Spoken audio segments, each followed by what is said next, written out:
Il faudrait, en réalité, étendre cette étendue de la Verneinung, de la négation, comme j'ai déjà devant vous commencé d'amorcer, de le faire, la prolonger par une étude de la particule négative, et se demander si ce n'est pas là que se trouve, dans cette particule, dans ce petit nœud dont je vous ai montré, indiqué, appris dans la trace de Pichon, que dans la langue française, il se montre dans un usage si subtilement différencié au niveau de ce nœud discordantiel, dont je vous ai montré la place entre l'énonciation et l'énoncé, cette place qui le fait apparaître si paradoxalement dans les cas où, par exemple, le sujet énonce sa propre crainte, je crains, non pas comme la logique semble indiquer, qu'il vienne, c'est bien là ce que le sujet veut dire, mais je crains qu'il ne vienne en français. Et ce ne, si bien dit de cette façon, nous montre sa place flottante entre les deux niveaux dont je vous ai appris à distinguer, dont je vous ai appris à faire usage du graphe pour en retrouver la distinction, celui de l'énonciation du sujet, pour autant que le sujet dit « je crains quelque chose », qu'en énonçant je fais surgir dans mon existence. Et du même coup, dans son existence de vœu qu'il vienne. C'est là que s'introduit ce petit nœud qui le distingue, qui montre la discordance de l'énonciation à l'énoncé, et qui montre la véritable fonction de la particule. La particule négative ne peut surgir, ne peut être, ne vient au jour qu'à partir du moment où je parle vraiment, et non pas au moment où je suis parlé, si je suis au niveau de l'inconscient. C'est sans doute là ce que veut dire Freud, et je crois que c'est bon d'interpréter ainsi ce que Freud dit quand il dit « il n'y a pas de négation au niveau de l'inconscient ». Car aussitôt après, il nous montre que, bien sûr, il y en a une. C'est-à-dire que dans l'inconscient, il y a toutes sortes de façons de la représenter métaphoriquement. Il y a toutes sortes de façons, dans un rêve, de représenter la négation. Sauf, bien sûr, la petite particule ne. Parce que la petite particule ne fait partie du discours. Et ceci commence à nous montrer, dans des exemples concrets, la distinction qu'il y a entre ceci que je commence, pour vous, à distinguer sur un point topologique précis, à savoir la fonction du discours et celle de la parole. Ainsi, la Verneinung, la négation, loin d'être ce pur et simple paradoxe de ce qui se présente sous la forme du non, n'est pas n'importe quel non,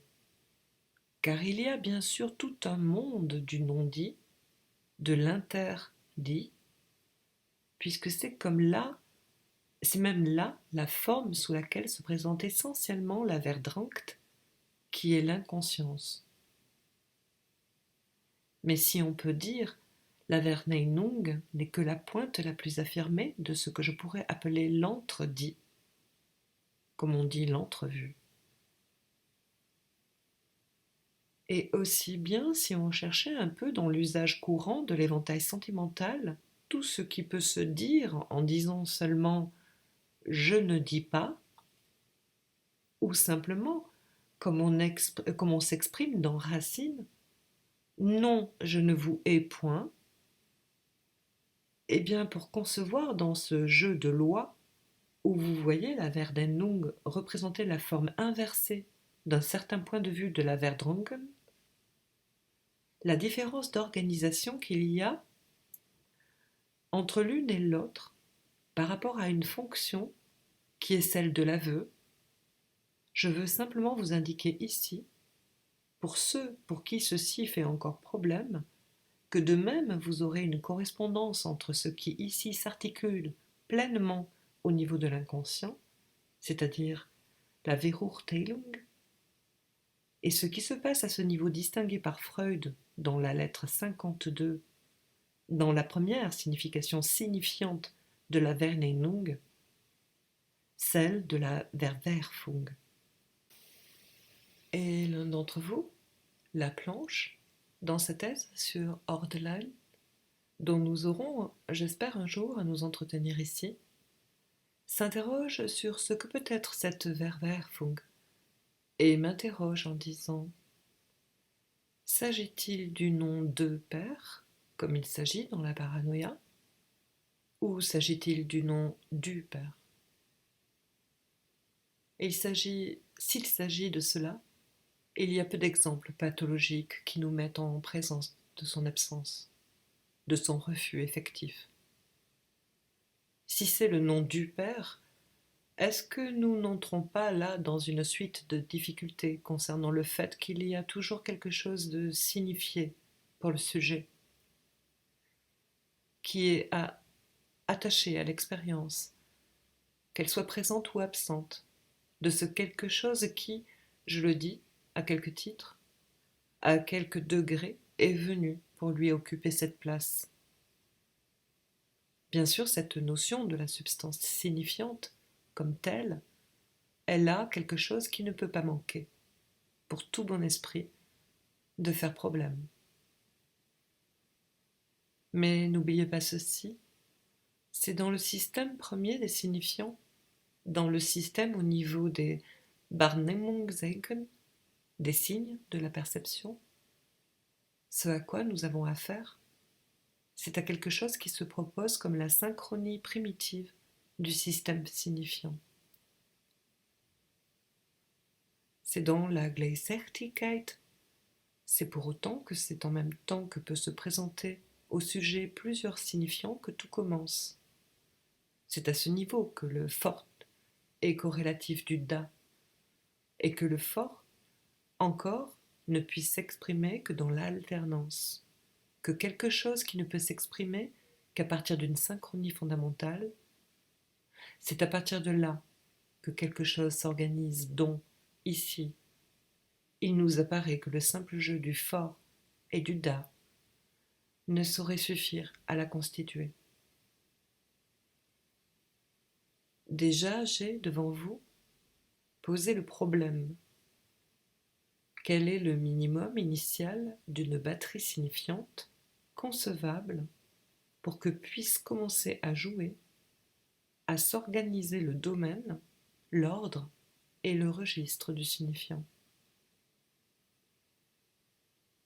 C'est bien pour autant que quelque chose qui fait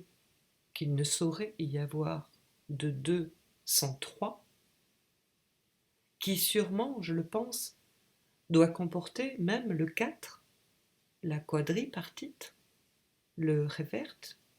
comme dit quelque part Heidegger,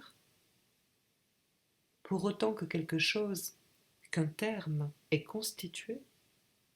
qui tient le système des mots, leur base, dans une certaine distance,